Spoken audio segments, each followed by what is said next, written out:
집에 있는 교회 묵상의 집. 오늘 묵상 말씀은 창세기 19장 24절에서 38절입니다. 성경 읽기 새번역. 주님께서 하늘 곧 주님께서 계신 곳으로부터 소돔과 고모라의 유황과 불을 소나기처럼 퍼부으셨다. 주님께서는 그 두 성과 성 안에 사는 모든 사람과 넓은 들과 땅에 심은 채소를 다 엎어 멸하셨다. 롯의 아내는 뒤를 돌아보았으므로 소금 기둥이 되었다.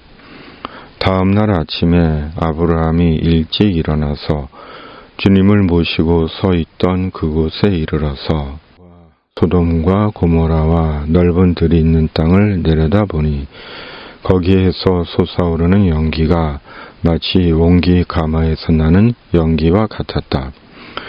하나님은 들에 있는 성들을 멸하실 때 아브라함을 기억하셨다. 그래서 하나님은 롯이 살던 그 성들을 재앙으로 뒤엎으실 때 롯을 그 재앙에서 건져주신 것이다. 롯은 소알에 사는 것이 두려워서 두 딸을 데리고 소알을 떠나 산으로 들어가서 숨어서 살았다. 롯은 두 딸들과 함께 같은 굴에서 살았다. 하루는 큰 딸이 작은 딸에게 말하였다. 우리 아버지는 늙으셨고 아무리 보아도 이 땅에는 세상 풍속대로 우리가 결혼할 남자가 없다. 그러니 우리가 아버지께 술을 대접하여 취하시게 한 뒤에 아버지 자리에 들어가서 아버지에게서 씨를 받도록 하자. 그날 밤에 두 딸은 아버지에게 술을 대접하여 취하게 한 뒤에 큰 딸이 아버지 자리에 들어가서 누웠다. 그러나 아버지는 큰 딸이 와서 누웠다가 일어난 것을 전혀 알아차리지 못하였다. 이튿날 큰 딸이 작은 딸에게 말하였다. 어젯밤에는 내가 우리 아버지와 함께 누웠다. 오늘 밤에도 우리가 아버지께 술을 대접하여 취하시게 하자. 그리고 이번에는 내가 아버지 자리에 들어가서 아버지에게서 씨를 받아라. 그래서 그날 밤에도 두 딸은 아버지에게 술을 대접하여 취하게 하였고 이번에는 작은 딸이 아버지 자리에 들어가 누웠다. 그러나 이번에도 그는 작은 딸이 와서 누웠다가 일어난 것을 전혀 알아차리지 못하였다. 롯의 두 딸이 드디어 아버지의 아이를 가지게 되었다. 큰 딸은 아들을 낳고 아기 이름을 모압이라고 하였으니 그가 바로 오늘날 모압 사람의 조상이다. 작은 딸도 아들을 낳고 아기 이름을 베남미라고 하였으니 그가 바로 오늘날 암몬 사람의 조상이다. 아멘. 우리가 환경입니다. 드디어 두 천사가 말한 대로 하늘에서 소돔과 고모라의 유황과 불이 소나기처럼 쏟아졌습니다. 그리고 한순간에 소돔과 고모라의 모든 것을 태워버리며 모든 것이 흔적도 없이 사라졌습니다. 그런데 롯의 아내는 천사의 경고를 무시하고 뒤를 돌아보므로 그 자리에서 소금 기둥이 되고 말았습니다. 하나님의 심판의 말씀은 단순히 겁을 주는 말씀이 아닙니다. 그대로 이루어지는 무서운 말씀입니다. 그러므로 죄는 철저하게 버려야 하는 것입니다. 하나님의 심판은 죄에 대한 심판이기 때문입니다. 우리는 지금까지 살면서 얼마나 많은 죄를 지었을까요? 소돔과 고모라처럼 성적인 죄로부터 갖가지 죄를 짓지 않았나요? 마음으로, 생각으로, 말로, 눈으로, 손으로, 발로, 특히 돈과 관련해 지은 죄가 얼마나 될까요? 셀 수 없이 많지 않을까요? 그런데도 우리는 얼마나 스스로 의롭다고 여기며 살고 있나요? 스스로 의인인 채 하며 남을 정죄하고 사람들을 오류에 빠지게 하고 공동체를 갈라놓고 자가당착 속에서 살고 있는 것은 아닐까요? 한번 지금까지 우리가 살면서 지은 죄를 숨김없이 다 까볼까요? 과연 그때도 그렇게 말할 수 있고 여전히 스스로 의인이라며 남을 정죄할 수 있을까요? 만일 그런 자가 있다면 그야말로 지옥 갈 죄인입니다. 그럼에도 우리가 이렇게 살아있는 것은 오직 예수님의 십자가 대속의 은혜를 입었기 때문입니다. 예수님께서 십자가에서 우리의 속죄 제물이 되어주셨기에 우리는 10,000번 죽어도 마땅한 죄인이지만 예수님의 은혜를 입어 이렇게 살고 있는 것입니다. 그러므로 더 이상 자기만 의인인 채 하고 쉽게 병적인 습관처럼 남을 정죄하고 비난하는 것은 너무나도 잘못되고 잘못된 행태인 것입니다. 엄밀하게 그런 자는 주님의 사람이 아닙니다. 그러므로 날마다 침묵의 훈련을 배우고 하나님께서 아브라함을 기억하신 것처럼 사람들과 교회와 역사를 위해 하나님께 기도해야 하는 것입니다. 하나님께서 행하실 것입니다. 롯의 아내는 돌아보지 말라는 천사의 경고를 무시하고 뒤를 돌아봄으로 소금 기둥이 되었습니다.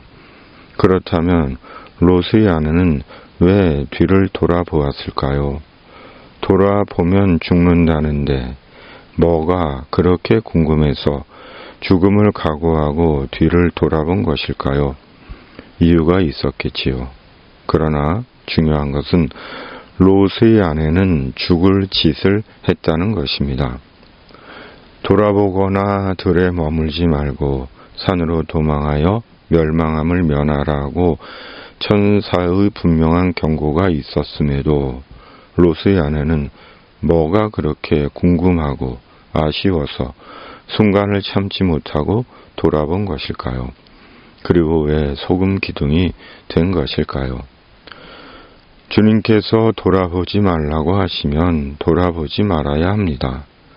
바로 죄를 돌아보지 말아야 합니다. 죄에 대해 궁금해하지도 말고 아쉬워하지도 말고 오직 예수님 안에서 소망의 표대를 향하여 걸어가고 달려가면 되는 것입니다. 말씀을 붙잡고 말씀을 따라가면 되는 것입니다. 산으로 도망간 롯의 두 딸은 도저히 이해할 수 없는 행동을 합니다. 아버지 롯에게 술을 먹이고 아버지와 잠자리를 한 것입니다. 그리고 둘 다 아들을 낳은 것입니다. 상식적으로 윤리적으로 있을 수 없는 일을 한 것입니다. 그렇다면 롯의 두 딸은 왜 그랬을까요? 추측컨대 롯의 두 딸은 소돔의 환경에 물들어 있었기 때문이라는 생각이 듭니다. 타락할 대로 타락한 소돔의 성적 타락, 롯의 두 딸은 소돔의 타락한 환경에 물들어 자신들이 무엇을 하는지도 몰랐고 소돔이 망한 마당에 자신들의 행위를 당연하게 여겼는지도 모릅니다. 사람에게 환경은 너무나도 중요합니다. 그러므로 어떤 환경 속에서 사느냐가 중요합니다. 음란한 환경 속에서 사는지, 정직하고 신실한 환경 속에서 사는지, 성결한 환경 속에서 사는지, 서로 환대하고 격려하는 환경 속에서 사는지, 경쟁을 부추기고 감시하는 환경 속에서 사는지, 그 환경이 자신의 내면과 행동과 인생을 결정합니다. 세상에 완전하고 완벽한 삶의 환경은 없습니다. 그러나 환경은 사람이 만들듯이 예수님을 믿는 우리가 말씀과 성령과 기도로 성결하고 환대하고 진실하고 정의로운 환경을 만들어가는 것입니다. 아멘. 전능하신 하나님 아버지, 언제나 예수님의 속죄의 은혜를 기억하고 우리 사는 삶의 자리에서 말씀과 성령과 기도로 성결하고 환대하고 진실하고 정의로운 환경을 만들어가는 그리스도인 되게 하여 주시옵소서. 이 땅의 모든 악과 불의와 거짓과 사이비 기단들이 사람을 속이고 해치고 공동체를 어지럽히지 못하게 하시고 주님의 공의와 정의를 이루어 주시옵소서. 세상의 힘겨운 인생을 사는 이들의 삶에 주님께서 친히 개입해 주셔서 주님의 위로와 도우심과 소망으로 그들을 붙들어 주시고 인도해 주시옵소서. 고통당하는 북한의 동포들을 불쌍히 여기사 하나님의 자비를 베풀어 주시옵소서. 혼돈과 탐욕의 세상에 주님의 평화를 내려 주시옵소서. 주님의 사람들을 생의 모든 위험에서 주님의 천사로 지켜 주시옵소서. 우리 구주 예수 그리스도의 이름으로 간절히 기도하옵나이다. 아멘. 하늘에 계신 우리 아버지, 아버지의 이름을 거룩하게 하시며 아버지의 나라가 오게 하시며 아버지의 뜻이 하늘에서와 같이 땅에서도 이루어지게 하소서.